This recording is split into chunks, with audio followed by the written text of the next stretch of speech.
The industrial park loomed in the rearview mirror as Rachel sat silently beside me, her wrists finally freed but her expression distant. My mind raced, replaying the events at the warehouse, the shot that ended the masked figure's life, and the folder now lying on the back seat. Was it true? I asked suddenly, my voice breaking the uneasy silence. Were you working with them? Rachel flinched, her gaze fixed out the window. I didn't have a choice, she said quietly. They found me months ago before you even took the Hargrove case. They told me to push you toward it to feed you information that would make it impossible to turn down. So it was all a setup, I muttered, gripping the wheel tighter. Why? She finally turned to look at me, her eyes brimming with guilt. They're not just after Hargrove. He's small time compared to the people behind this. They're dismantling his network from the inside, but they need someone like you to tie it all together, a clean, credible front. If you didn't play along, they'd ruin you. I pulled over abruptly, the tires skidding slightly on the wet pavement. Ruin me how? I demanded, twisting to face her. Why is my name on that damn list? She shook her head. I don't know. They keep everything compartmentalized. All I know is that you were their prime target for months. The truth, or her version of it, was a bitter pill to swallow. I stared at her, trying to decide if I could believe a word she said. But before I could respond, my phone buzzed. It was Eric Bell. I've got something for you, Eric said, his voice low but urgent. I tailed one of those guys who left the warehouse. He led me to a safe house. You're going to want to see this. I glanced at Rachel, who seemed to pale at the mention of a safe house. Send me the address, I said, starting the car again. Eric paused. Are you sure you're ready for this, Chambers? These people don't mess around. I'm already in too deep, I said, ending the call. The safe house was tucked away in a nondescript suburban neighborhood, the kind of place you'd never look twice at. Eric was waiting in his car a block away, his silhouette barely visible in the dim light. When I approached, he rolled down the window. The guy went inside about an hour ago. Lights came on in one room, then nothing. If there's anyone else in there, they're keeping a low profile. What are we looking for? I asked. Eric handed me a small black device. Bug the place. If these people are as dangerous as you say, we need information before we make a move. I hesitated. Breaking into a building wasn't exactly in my skill set, but Eric's grim expression left no room for negotiation. Fine, I said. Watch my back. The house was eerily quiet as I slipped inside, the door creaking faintly on its hinges. The living room was sparse, with just a couch and a coffee table scattered with papers. A faint hum came from a room down the hall where a computer screen glowed softly in the darkness. I moved carefully, planting the bug under the coffee table before making my way to the computer. What I saw on the screen froze me in place. It was surveillance footage of me. Clips of me at my office, at home, even at the docks. And then, chillingly, footage of Rachel, tied to the chair in the warehouse and the masked figure I had shot. A file labeled Phase 3, Termination. Blinked in the corner of the screen. Chambers, Eric's voice crackled through my earpiece. Someone's coming, get out now. I grabbed a handful of papers from the coffee table and bolted, the adrenaline surging through me as I slipped out the back door. A car engine roared to life nearby, but I was already gone. Back in Eric's car, I handed him the papers. We're way past a simple embezzlement scheme, I said breathlessly. They've been tracking me for weeks, maybe months. Eric flipped through the documents, his brow furrowing. These aren't just financial records, he said. They're timelines, movement patterns. Every decision you've made on the Hargrove case has been manipulated. Rachel leaned forward from the back seat, her voice trembling. What do you mean, manipulated? Eric pointed to one of the papers. They've been feeding you information through intermediaries, steering you toward specific outcomes. It's not just about taking down Hargrove, they're building a case against someone else entirely. I felt my stomach drop. Who? Eric turned the paper around, and there it was, written in bold letters at the top of the page. Misto, target, Eric Bell. The car fell into stunned silence as the name stared back at me. Eric Bell. My pulse pounded in my ears, and I glanced at him, his jaw tightening as he processed the revelation. "What the hell is this?" Eric growled, flipping through the documents with a mix of anger and disbelief. "Why would they be targeting me?" "Maybe you got too close," Rachel said softly from the back seat. Her voice was steady, but her eyes darted nervously. "If you've been digging into their operations, you're a liability." Eric shook his head, his fingers gripping the papers tightly. "I've handled my share of dangerous cases, but I've never gone after anything this big. Why now?" "Because you're my connection," I said, the realization hitting me like a freight train. "You're the one they knew I'd turn to for help. This whole thing, it's not just about Hargrove or even me. They're tying up loose ends." Eric's jaw clenched. "Then we need to act fast. We've got enough here to expose their operation." "Not yet," Rachel interrupted. "If you go public with this now, they'll bury it, and you, before anyone has time to react. You need more. You need to cut the head off the snake." We returned to the motel where I spread the stolen documents across the small table. Rachel sat with her arms crossed, avoiding Eric's sharp gaze, while I tried to make sense of the timelines and diagrams. One page caught my attention, a chart mapping out connections between offshore accounts, corporate shell companies, and the name Morena at the center. "Who is Morena?" I muttered, tracing the lines with my finger. Every document points back to them, but there's nothing concrete. "They're the architect," Rachel said quietly.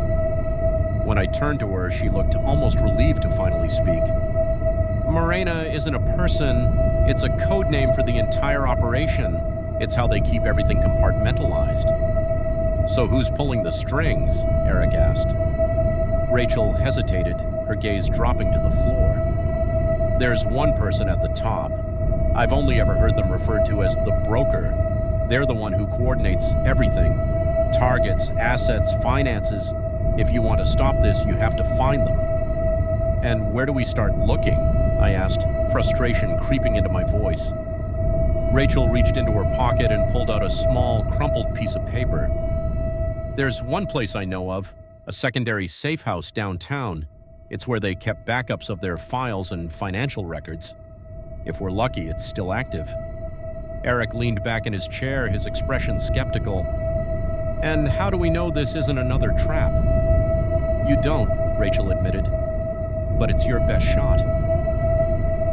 The safe house was in a rundown office building hidden among dozens of empty suites. Eric and I entered through a side door while Rachel stayed behind to monitor from the car. The hallway was dimly lit, the flickering fluorescent lights casting unsettling shadows on the peeling walls. We found the suite easily, a metal door with no markings. Eric picked the lock with practiced efficiency and we slipped inside. The room was sparse, with filing cabinets lining the walls and a single desk in the center.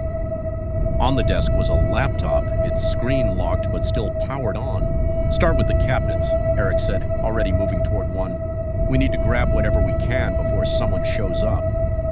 I opened the nearest drawer, my hands shaking as I pulled out files and scanned the contents. Names, account numbers, transaction histories, all meticulously organized. But one name appeared repeatedly, highlighted in several documents. Chambers and Associates. "My firm. They've been using my firm to launder money," I whispered, the realization hitting me like a punch to the gut. Every case, every deal, it's all been a front. Eric frowned, flipping through another file. "They've been building this for years. You weren't just a random choice. They've had you under their thumbs since the beginning." Before I could respond, the laptop beeped.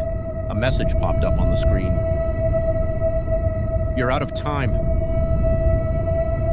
The door slammed open behind us and two armed men stormed in, their faces obscured by masks.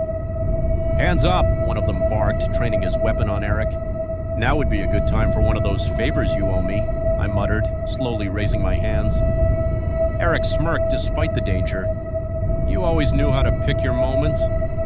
In one swift motion, he flipped the filing cabinet over, sending papers and metal crashing into the gunman. Before they could recover, he grabbed my arm and yanked me toward the back door. We burst into the alley, the sound of shouting and footsteps close behind. Rachel was already there, waiting in the car. "Get in!" she yelled, throwing the door open. As we sped away, Eric leaned back, breathing heavily. "We got enough?" I nodded, clutching the files to my chest. "Enough to end this, but they know we're coming." Rachel's hands gripped the wheel tightly. "Then you better be ready, because the next move will be theirs." The ride back to the motel was suffocating. Eric sifted through the files in the back seat while Rachel drove, her knuckles white on the steering wheel. Every turn felt like a gamble, as if the masked men from the safe house might appear in the rearview mirror at any moment. When we finally reached the motel, Eric spread the files across the bedding.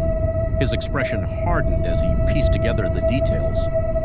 "This isn't just about Hargrove or even your firm," he said, pointing to a map that connected offshore accounts to shell corporations and political entities. "They're funneling billions, through you, through Hargrove, and God knows who else, into something massive. Whatever this Morena operation is, it's global. And we just poked the hornet's nest," Rachel added grimly. I sat on the edge of the bed, staring at a file that detailed transactions involving my firm. My name appeared over and over again, tied to accounts and cases I'd barely paid attention to at the time. They hadn't just manipulated me, they'd built their empire around my work. "What's the end game?" I asked, looking up at Eric. "Why go to all this trouble? Why involve me?" Eric shook his head. "That's the piece we're still missing, but we're running out of time to figure it out." Just as he finished speaking, my phone buzzed on the nightstand. The screen flashed with an unknown number, but I didn't hesitate this time. "I see you've been busy," the distorted voice said, cold and calculated. "Breaking into our safe house was a bold move."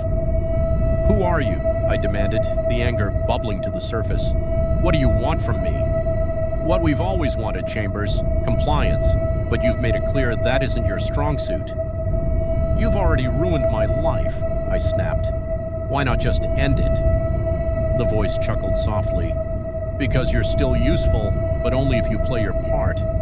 One last task, and this will all be over." "What task?" I asked, my grip tightening on the phone.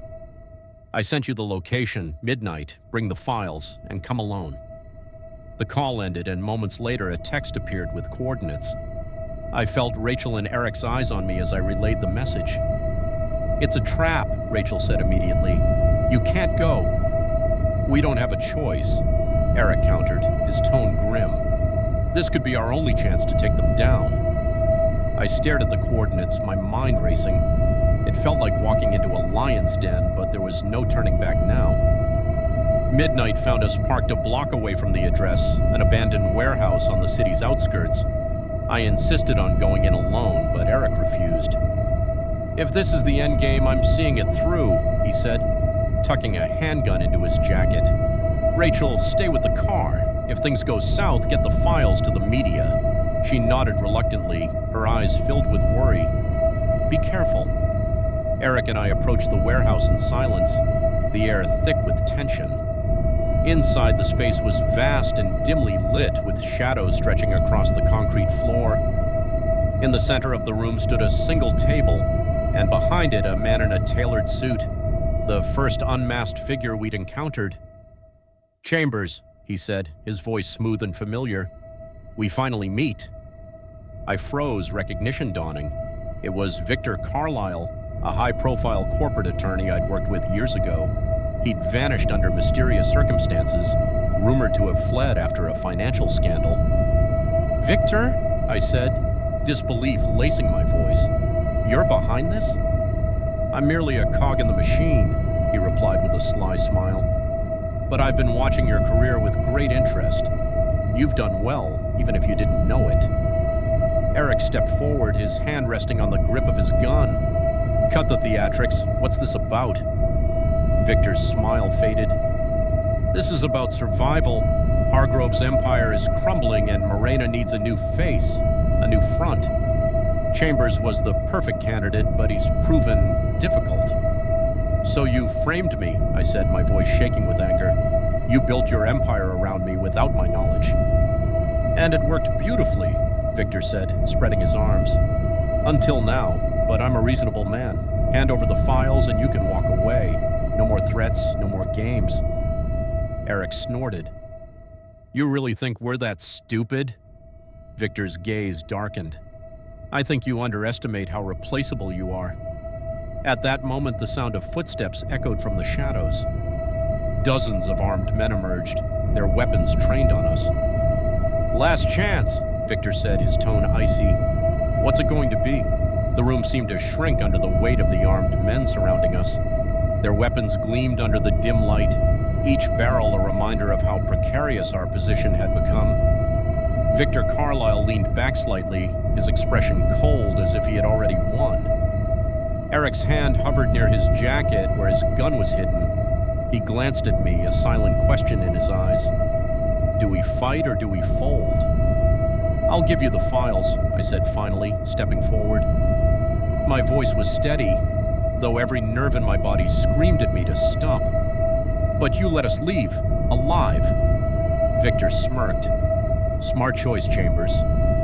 I reached into my bag, pulling out the stack of papers we'd stolen from the safe house. As I approached the table, my eyes darted to Eric. He gave the faintest nod, his fingers brushing the grip of his gun. I set the files down in front of Victor. He flipped through them quickly, his expression turning satisfied. You've been surprisingly resourceful, he said, looking up at me. A shame you couldn't stay on the team. What now? I asked, my tone sharp. You have what you want. Let us go. Victor chuckled, shaking his head. I don't think you understand how this works. Loose ends don't get to walk away. The words hit me like a blow. I stepped back, my pulse pounding in my ears as the armed men adjusted their aim. But before Victor could give the order, Eric acted. In a single fluid motion, he drew his gun and fired, the shot echoing like thunder in the cavernous warehouse. The bullet hit Victor square in the chest and he crumpled to the ground. Chaos erupted instantly. Run, Eric shouted, grabbing my arm and pulling me toward the nearest exit. Bullets whizzed past us as the armed men opened fire, their shouts reverberating through the space. We burst into the alley, the cold night air biting against my face. Rachel was already there, the car idling and her expression panicked. What happened? She yelled as we dove into the car. Just drive, Eric barked. Rachel slammed her foot on the gas, the tires screeching as we sped away. In the rearview mirror, I saw the men pour out of the warehouse, their weapons raised, but we were already too far for them to hit us. Back at the motel, the adrenaline finally began to wear off. My hands trembled as I paced the room, trying to process what had just happened. That was insane, Rachel said, her voice shaking. You killed him. I had no choice, Eric snapped. He was going to kill us all. What about the files? I asked, looking at Eric. Did we lose everything? Eric reached into his jacket and pulled out a small flash drive. I swapped the real files with a dummy copy before we handed them over. Everything we need to expose them is right here. Relief washed over me, but it was short-lived. They're going to come after us, I said. They won't stop until we're all dead. Which is why we need to act fast, Eric said. We take this to the press, the authorities, anyone who will listen. Once the spotlight's on them, they'll have no choice but to scatter. Rachel frowned. And if they don't scatter? If they retaliate? Eric's expression hardened. Then we fight. The next 24 hours were a whirlwind. Using contacts Eric had cultivated over the years, we leaked the files to a trusted journalist, one with a reputation for taking down powerful players. By morning, the story was everywhere.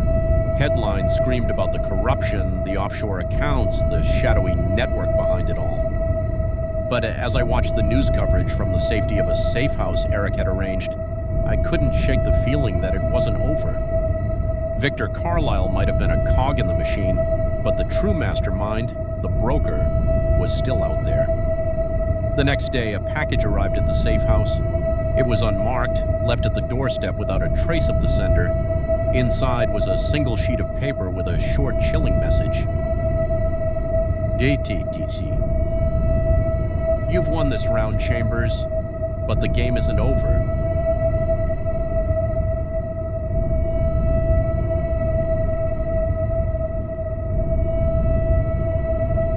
My hands tightening into fists. This time, I wasn't going to let them pull the strings. The fight wasn't over, but I was no longer their pawn. The end, for now. The note burned in my hand. You've won this round, Chambers, but the game isn't over. I sat in the safe house's dimly lit room, the words echoing in my mind. Eric and Rachel were on edge, each of us knowing that the broker would not let this end quietly. For the first time, though, we had the upper hand. The files we leaked had made waves, authorities were scrambling to investigate, and the media was digging deeper into Hargrove's dealings. Yet the true mastermind was still in the shadows, pulling strings. We can't wait for them to strike first, Eric said, pacing the room. We need to take the fight to them. How? Rachel asked, her voice laced with frustration. We don't even know where the broker is. They're untouchable. Eric paused, glancing at me. Unless we make them show themselves. I frowned. How do you propose we do that? We bait them, he said simply. Use what's left of their network against them. There has to be someone higher up who's panicking now that the files are public. Rachel's expression shifted, a flicker of something dark crossing her face. There's one person, she said reluctantly. But it's risky. If we're wrong, we're dead. Who? Eric pressed. A fixer, she said. Codename Catalyst. They're the broker's problem solver. If anyone knows where the broker is, it's them. The plan was simple in theory and suicidal in practice. Catalyst operated out of a heavily guarded estate on the outskirts of the city. Rachel had intel on their movements, and Eric had the tools to infiltrate. I would be the bait, the one Catalyst wanted to eliminate the most. We moved at midnight, slipping past the estate's perimeter using Eric's meticulous planning. The mansion loomed ahead, a fortress of glass and steel. Every step closer felt like walking into a lion's den. Inside, the air was thick with tension. Guards patrolled the halls, but we moved like shadows, guided by Rachel's whispered directions. Finally, we reached Catalyst's office, a sprawling room with monitors lining the walls, each displaying live feeds of locations tied to the operation. Catalyst sat at the center, a sleek figure in a tailored suit. They didn't even flinch when we entered, as if they'd been expecting us. Mr. Chambers, they said smoothly, their voice calm, you've caused quite a stir. I'm not here to play games, I said, stepping forward. Where's the broker? Catalyst's lips curled into a faint smile. Even if I knew, what makes you think I'd tell you? Because if you don't, Eric said, raising his gun, you're going down with them. Catalyst chuckled, leaning back in their chair. You think a few files and a media circus can bring down the broker? You're more naive than I thought. Try us, Rachel said, stepping forward. We have enough to destroy what's left of your network. Give us the broker and maybe you'll get out of this alive. For a moment, Catalyst said nothing, their sharp eyes studying each of us. Finally, they sighed. You've backed me into a corner. Fine, the broker has a fallback location, but you won't make it there alive. They tapped a button on their desk and alarms blared. The monitor switched to show armed guards converging on the office. We bolted, Catalyst's mocking laughter echoing behind us.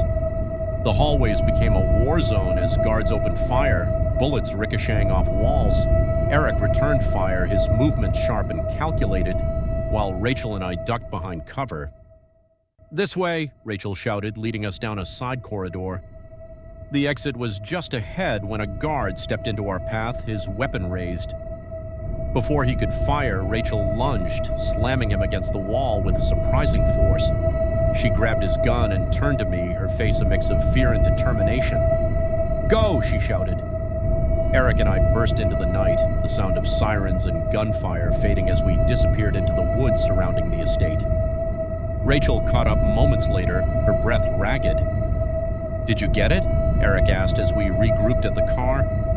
Rachel nodded, holding up a USB drive. Coordinates. It's everything we need. The coordinates led us to a remote airstrip where a private jet waited on the tarmac. The broker was trying to disappear. We moved quickly, using the cover of darkness to approach the plane. Guards patrolled the area, but they were fewer than expected. It felt almost too easy. As we reached the jet, the broker emerged, a tall figure in a pristine suit, their face obscured by the shadows. "I have to admit," the broker said, their voice calm and authoritative, "you've been a formidable opponent." "This ends now," I said, stepping forward. "No more threats, no more games," the broker chuckled. "You think taking me down will stop this? Morena is bigger than me, bigger than you." Eric raised his gun. "We'll see about that." Before the broker could respond, a shot rang out, but it wasn't from Eric. One of the guards had fired, hitting Eric in the shoulder. Chaos erupted as Rachel and I dove for cover, returning fire with the stolen guns. The broker tried to retreat to the jet, but I intercepted them, slamming them against the side of the plane. "You're done," I said, pinning them in place. The broker smirked. "Am I?" They reached for a knife, but before they could strike, Rachel appeared, her weapon trained on them. "Drop it," she said. For the first time, the broker hesitated. Slowly, they let the knife fall to the ground. Authorities arrived within minutes, tipped off by Eric's earlier call. The broker and their remaining guards were taken into custody, and the jet's cargo, documents detailing Morena's operations, was seized as evidence. Eric survived the gunshot, though he'd need months to recover. Rachel and I gave our statements, knowing it would take years for the full extent of Morena's network to unravel. As I stood outside the airstrip watching the dawn break, Rachel joined me. "It's over," she said softly. I nodded. "For now." She glanced at me. "Do you think they'll come back?" I took a deep breath, the weight of the past weeks finally lifting. "If they do, we'll be ready."